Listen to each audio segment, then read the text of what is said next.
Today, we're going to review the NordicTrack T Series 9, a special model sold only through Costco. Though it's worth mentioning that all T Series models are variations of this treadmill, so if you have a 10 or an 8, this is still applicable. So I recommend it. Maybe for some, but probably not for most people. The biggest issue by far is NordicTrack doesn't let you view media on the screen without paying a ridiculous $40 a month. And even then, if you do that, it's like 3 popular streaming apps. You don't get to choose all the different apps to pick from. They occasionally will add more, but it's just a really bad experience and it's expensive. Later in the video, I'll show you how I got around that, so it's no longer a problem. Second, the treadmill wouldn't turn on and run due to a software bug. They sent me a new part, but I had to take the treadmill apart and fix everything, which is crazy. My son and I designed, tested, and made 3D parts that clipped into the monitor and created a ledge for tablets, phones, and mini laptops to sit over the top of the existing screen. We designed the length of the brackets so the streaming device wasn't too high, like this early version, where things got a little unstable.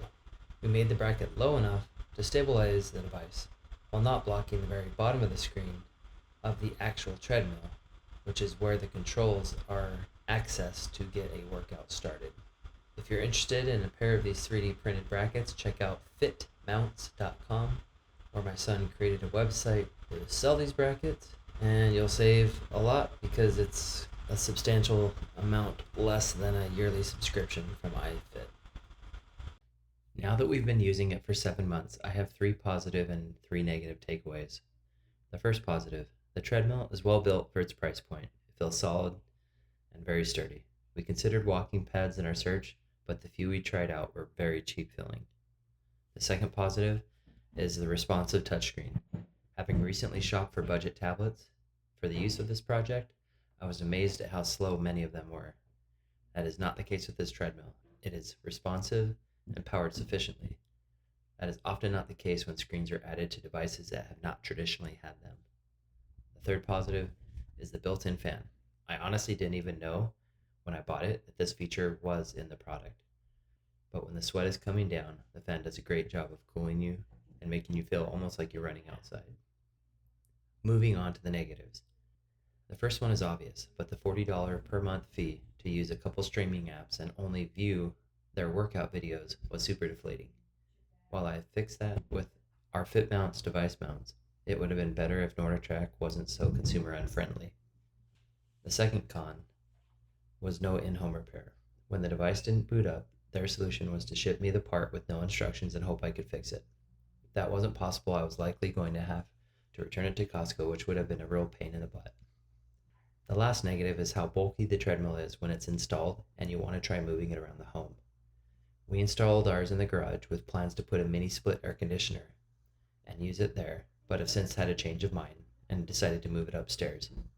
A previous treadmill that was much larger and bulkier had a folding design that, when rotated on its side, would be pulled through common doorways quite easily. That is not the case with this design. I had to take apart the treadmill close to almost how it was shipped to me so that I could get it through the doorway in our home. Long story short, try really hard to pick the right place for it and install it once. Just because it has wheels doesn't mean you're going to be able to move it easily from room to room unless you have a mansion and your doorways are huge. And now for some bonus material. This is how you install the fit mount for a NordicTrack T Series 9 treadmill. You have the bracket. It's best if you move it to the side, not at the thickest point. Pull towards you a little bit and lower. As you do this, it slides into the channel. There's still flexibility to move it to where you would like, but it's attached in there. It's not going to come off easy to remove. You simply pull here towards you just a little bit, and it lifts off.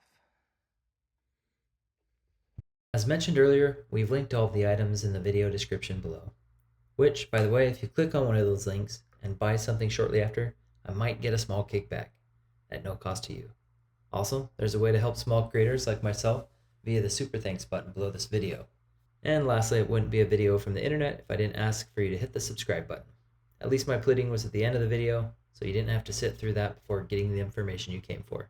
Regardless of what you may or may not do, I appreciate your time.